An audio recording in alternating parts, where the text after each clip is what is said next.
Class లో December prelims mains కొత్త class start అవుతుంది. ఈ నెంబర్ కి కాల్ చేసి రిజిస్టర్ అవ్వండి. లిమిటెడ్ సీట్సే ఉన్నాయి.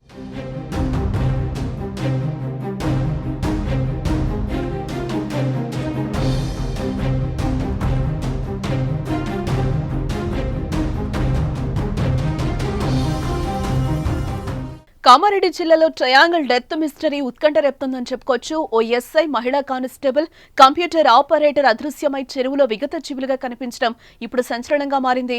అసలు ఎస్ఐ, కానిస్టేబుల్, కంప్యూటర్ ఆపరేటర్ మధ్య ఏం జరిగింది? వారు ఆత్మహత్య చేసుకున్నారా? హత్య జరిగిందా? దీని వెనుక మిస్టరీ ఏంటన్నది అంతు చిక్కడం లేదు.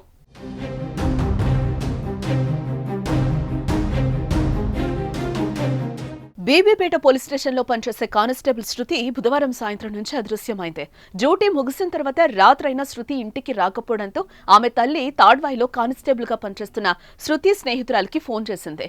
తన కుమార్తె ఇంకా ఇంటికి రాలేదని, ఫోన్ చేస్తే స్విచ్ ఆఫ్ వస్తోందని చెప్పింది. కొద్దిసేపటి తర్వాత శృతి స్నేహితురాలు పోలీస్ స్టేషన్ కు వెళ్లి సమాచారం ఇవ్వాలని సూచించింది. దీంతో శృతి తల్లి పోలీసు అధికారుల దృష్టికి విషయం తీసుకెళ్లారు. అప్రమత్తమైన పోలీసులు శృతి ఫోన్ లొకేషన్ ట్రేస్ చేశారు.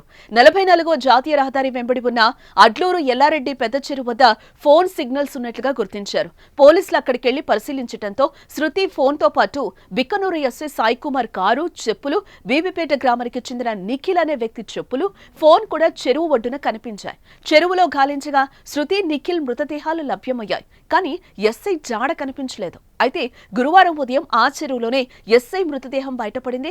ఈ 3 మరణాల వెనుక మిస్టరీ ఏంటన్నది తెలియాల్సిందే. నిఖిల్, శృతి ఒంటిపై గాయాలు కూడా ఉన్నట్టుగా తెలుస్తోంది. దీంతో ముగ్గురి మధ్య ఏదైనా ఘర్షణ జరిగిందా? ఆత్మహత్య చేసుకున్నారా? హత్య జరిగిందా? అన్న కోణాల్లో పోలీసులు దర్యాప్తు చేస్తున్నారు.